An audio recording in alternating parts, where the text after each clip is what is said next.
It was early morning, March 16th, 1996, to be precise, and the music from the party still echoed in Alejandra's mind as she left the El Dorado party hall in downtown Guadalajara. The San Juan de Dios neighborhood was silent, its cobblestone streets wet from recent rain, reflecting the yellow light from the streetlights. Everything seemed so calm, but inside her, a surge of excitement was about to be replaced by something much darker. The night, up until that moment, had been perfect. The 5 friends, Alejandra, Sofia, Marina, Claudia, and Fernanda, were celebrating Sofia's 20th birthday. The event had been extra special for them, as they had saved for months, sacrificing small luxuries to buy new dresses and heels, and ensure they could attend the party everyone was talking about. The place was filled with music, laughter, and new encounters. It was a magical moment for them, and everyone was happy. But as the night drew to a close, nothing would be the same again. Alejandra adjusted her small handbag and waited for her friends to say goodbye to the group of guys they'd met at the party. Sofia, wearing a perfectly fitted red dress, laughed out loud at something Roberto, a medical student at the University of Guadalajara, had said. It was clear she was enchanted. Marina, the more cautious one, kept checking her watch, worried it was getting too late. Claudia and Fernanda, the inseparable twins, chatted quietly about the guys' invitation to a 24-hour diner for breakfast. But in the end, they were all determined to go home together. Sofia, let's go. It's almost 3 a.m. I promised my mom I'd be home before 4, Marina said, checking her watch once again. The 5 friends agreed that they would return together, by bus, as that was how they always did it. They had left their homes on the outskirts of Guadalajara that night. Their neighborhood was simple, with small but well-kept houses, a quiet place where everyone knew each other, and mothers worried when their daughters went out so late. Their decision to return together was a reflection of their deep friendship and the care they felt for each other. The bus had brought them here, and now it would be the same one that would take them back home. Of course, girls. I know the way. The number 8 bus passes by here. My cousin told me 1,000 times. Let's take it easy. It passes by every 20 minutes, even in the early hours of the morning, Alejandra assured, trying to reassure the group. But are we really safe here?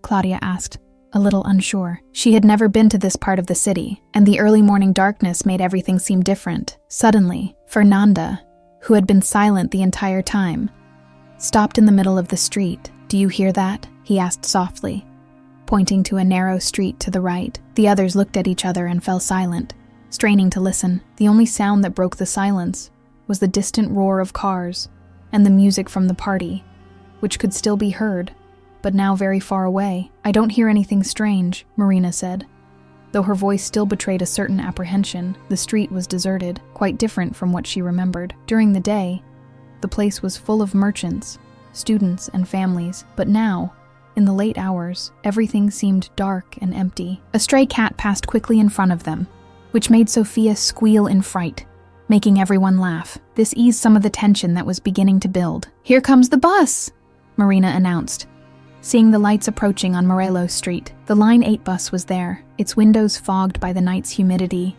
and its blue and white paintwork visible in the distance. The sound of its approaching engine brought a sense of security to them all. The bus driver, an older man with a gray mustache, waved as the 5 girls boarded. Are you going to Colonia El Refugio? He asked, as Alejandra paid for the 5 tickets. Yes, sir, to the end of the line, Alejandra replied, putting her change in her purse and settling into the green plastic seats at the back of the bus. Besides them, there were 3 passengers, a young man who looked like he'd just gotten off work, an older woman with grocery bags, and a teenager with headphones listening to music. The bus began to roll through the streets of downtown Guadalajara. The girls passed the cathedral, with some lights still on, the imposing Degollado Theater, and the Plaza de Armas, where some homeless people had made makeshift beds on the park benches. Sofia, excited about the night, talked about how much fun she had had, how handsome Roberto was, and how much she danced at the party. The twins, Claudia and Fernanda, discussed where they would go next, whether to the new bar in the Zona Rosa or repeat the night at El Dorado. But Marina didn't seem as excited as the others.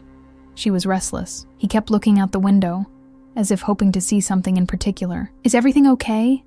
Alejandra asked, worried about her friend. Yes.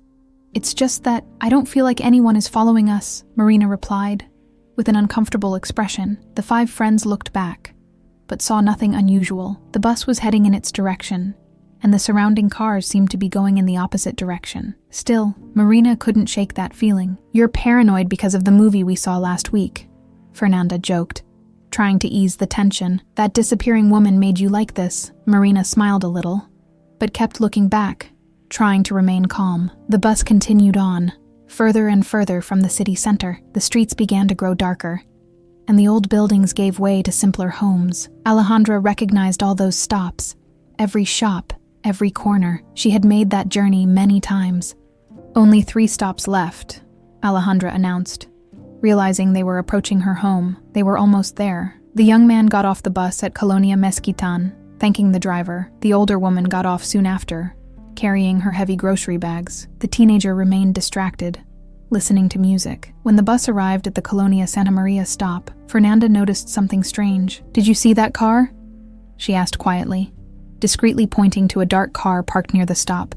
"Its engine running, but no lights. It's been following us since downtown." The others glanced quickly at the car, but the tinted windows made it difficult to see. "It must be waiting for someone," Sophia said, trying to downplay their concern. However, Alejandra had noticed the same thing Fernanda had. The car had been following the bus since the city center, always maintaining the same distance, neither moving forward nor slowing down. The bus driver, Don Carlos, also noticed the vehicle. He knew something was wrong. He decided to test it and change the route.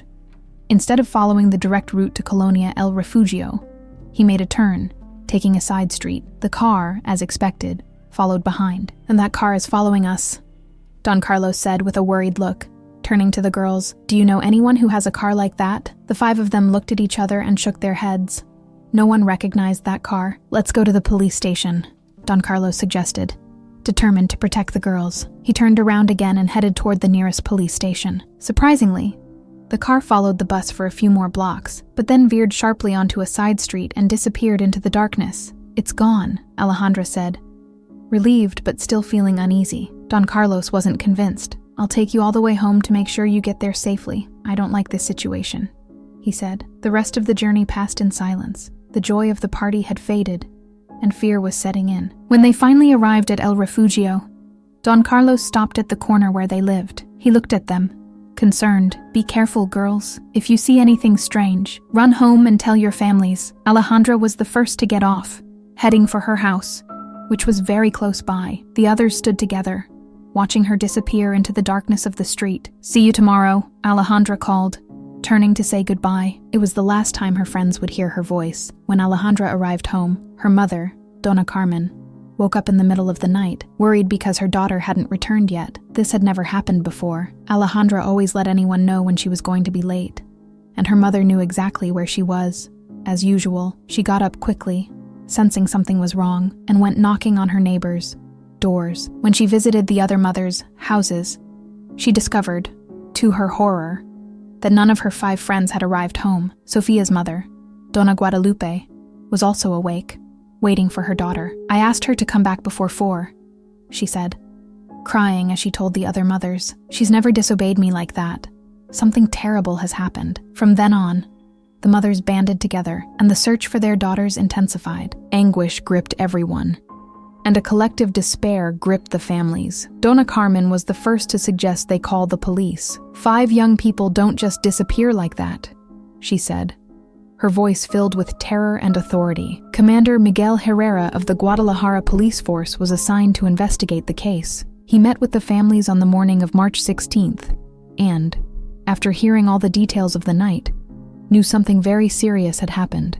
The commander began the investigation by questioning everyone who could provide a clue, starting with the manager of the El Dorado party hall.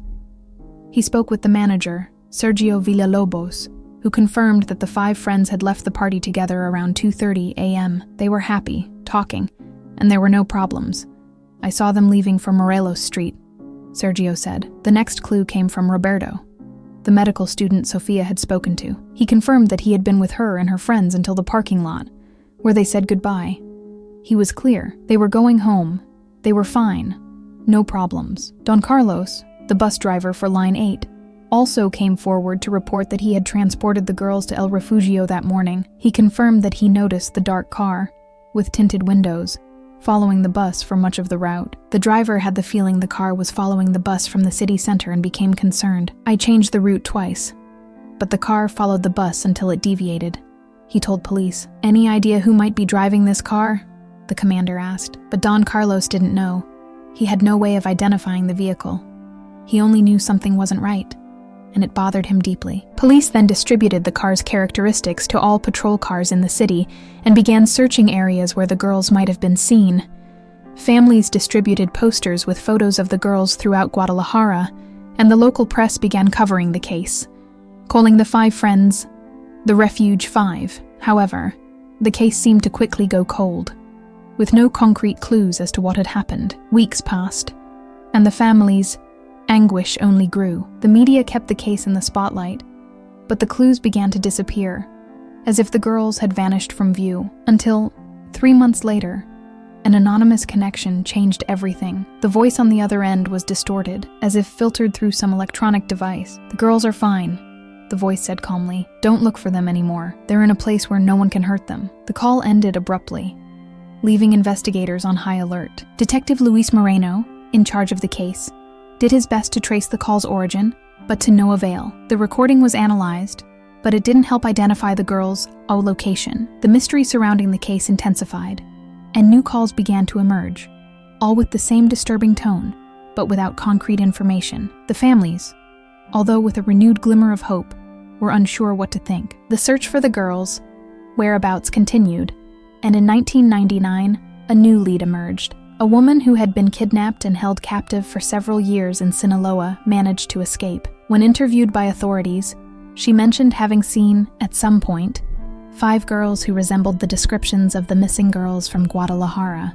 Patricia, as the woman was called, revealed that she had been kept in a large house, likely a rural estate, where she saw the 5 girls passing by every day. They were 5 young women, all very beautiful, always together. "They couldn't talk to me, but I saw them all the time," Patricia said with a tone of desperation in her voice. She described the girls impressively, including Alejandra, Sofia, Marina, Claudia, and Fernanda. Detective Moreno immediately traveled to Sinaloa to investigate this new lead. He went to the location Patricia had indicated and began a series of searches through the rural area, following the few remaining clues. During the investigation, several abandoned houses were found and clues were found that a human trafficking ring might have existed there.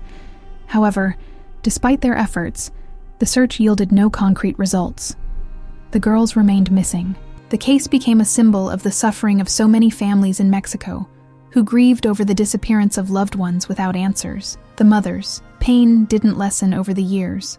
Dona Carmen, Alejandra's mother, never stopped searching for her daughter. Every day she went out into the streets, talked to people, put up posters on lampposts, and visited hospitals and morgues. She would say, "A mother knows when her daughter is alive. I know Alejandra is somewhere, and I will find her." Sofia's mother, Doña Guadalupe, kept her daughter's room exactly as she had left it the night she disappeared. The dress she hadn't worn was on the bed. Her shoes were still in the closet, and Sofia's favorite perfume was still in the bathroom. Doña Guadalupe told everyone, "When she comes back, I want everything to be just the way it was." Years passed, and the families of the 5 girls continued their tireless struggle. The case of the Refugio 5 gradually became an urban legend in Guadalajara. Some people claimed to have seen the girls in different places. Others invented stories about what might have happened to them.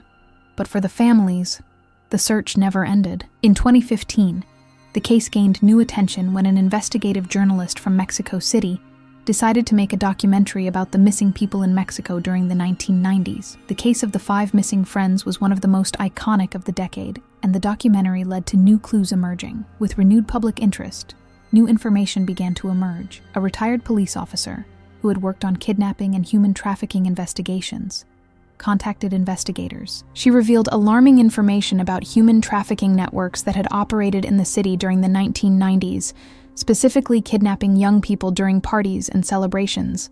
The former police officer explained that these criminals' modus operandi was to identify groups of friends, like the 5 missing girls, and follow them until the right moment, then abduct them when they were vulnerable and far from help.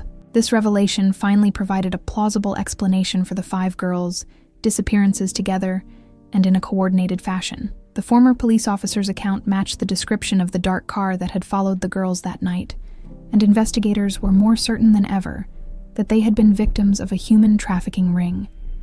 This information was enough to initiate a new phase of investigation, this time with a more strategic approach. Several names of those involved in kidnapping crimes were mentioned, but many were already dead or serving sentences for other crimes. However, there were still some people at large who could be directly linked to the girls' disappearance. The focus of the investigation shifted, with more resources allocated to the search. Detective Moreno, although officially retired, remained committed to the case and continued to offer assistance as a consultant. In 2020, he and the investigative team managed to identify a man known as El Sombra, who had been implicated in several kidnappings and human trafficking operations in the 1990s. He was being held in a federal penitentiary for other crimes, but during questioning, he revealed crucial information. El Sombra admitted to being familiar with the case, but refused to provide many details, claiming the girls had been kidnapped by a gang from outside Guadalajara. He stated that the five were taken to the north of the country on the night of their disappearance,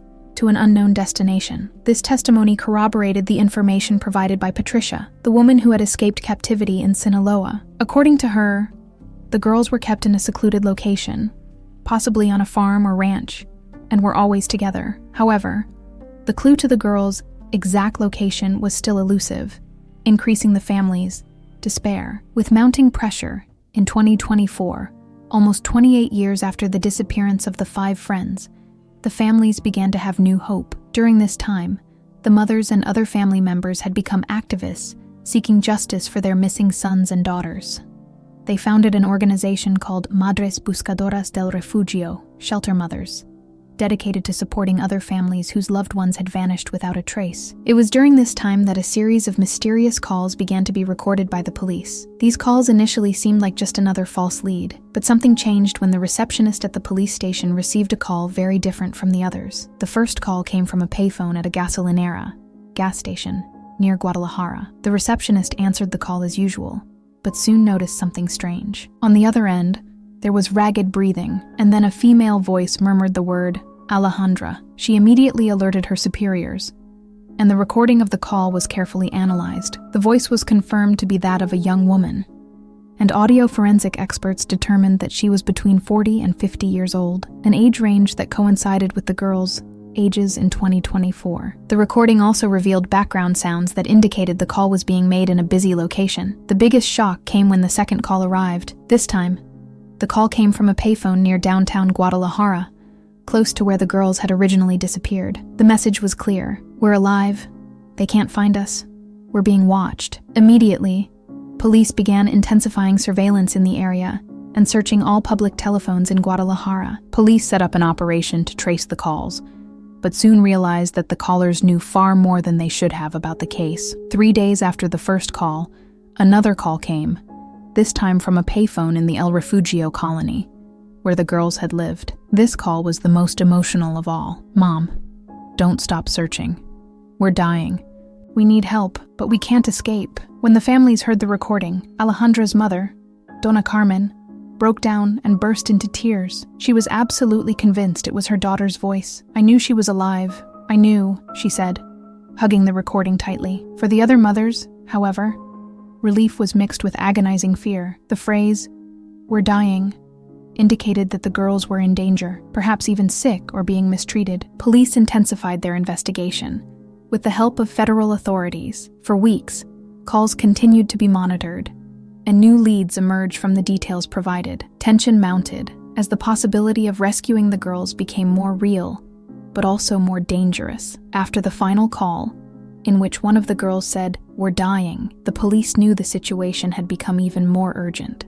The pressure mounted for both the police and the families of the 5 young women. The mothers, now more united than ever, continued their fight relentlessly. They were not only searching for their daughters, but also fighting for the rights of other families experiencing the same pain to be heard. The operation to locate the girls was expanded with the involvement of federal authorities. The case, which previously seemed like an unsolved mystery, began to take a new turn. The FBI was called in to assist with the investigation, given the possibility of an international human trafficking ring being involved. Furthermore, new technologies began to be used, including tracking all calls made from payphones in the region to identify patterns and locations. Authorities knew that the Los Alamos area in northern Mexico could be a key hotspot. Los Alamos was a small town on the border with the United States, known as a transit point for human trafficking networks. As a result, a new plan was devised to investigate the area, but the task would not be easy. The presence of criminal groups in the region made any investigative move extremely risky. In 2022, with the support of the FBI, a new phase of the investigation began. The girls' families joined several support groups for missing persons and began organizing a massive search. Using the most advanced facial recognition and data tracking technologies, the families began expanding the search outside of Mexico, including the United States. Updated photos of the girls were sent to all law enforcement agencies in the states bordering Mexico. Meanwhile, investigators began to delve deeper into the pathways used by criminals operating in past decades. Detailed maps were created, and a communication network between Mexican and American authorities was established to coordinate searches across multiple regions. During searches in Los Alamos and surrounding areas, authorities discovered several abandoned homes and locations where victims may have been held. In one of these locations, evidence was found that women may have been held captive, along with women's clothing and other personal belongings. But unfortunately, the girls were still missing. This only reinforced the theory that they had been moved elsewhere, possibly to the United States. The case of the Shelter 5 seemed endless, but in early 2023, something unexpected happened. One morning, an anonymous package was delivered directly to the Guadalajara police station. Inside was a Polaroid photograph showing 5 women, who appeared to be in a small courtyard or garden. The women were visibly older, but the resemblance to the 5 missing young women was unmistakable. The photo was immediately analyzed by forensic experts, who confirmed that there was no evidence of digital manipulation. The photo was genuine and had been taken recently. More importantly, analysis of the image's background, the type of vegetation and visible architecture, suggested that the photo had been taken in a rural area of northern Mexico, possibly near the cities of Sonora or Chihuahua, where many human trafficking networks operated. On the back of the photo was a handwritten message: "We are still together, we are cared for, but we are not free. Look for us in Los Alamos." With this information, authorities mounted a new operation, this time with greater precision. The girls' mothers, now older and weary, but still determined, traveled to Sonora to pursue the most promising lead they had received in years. With them,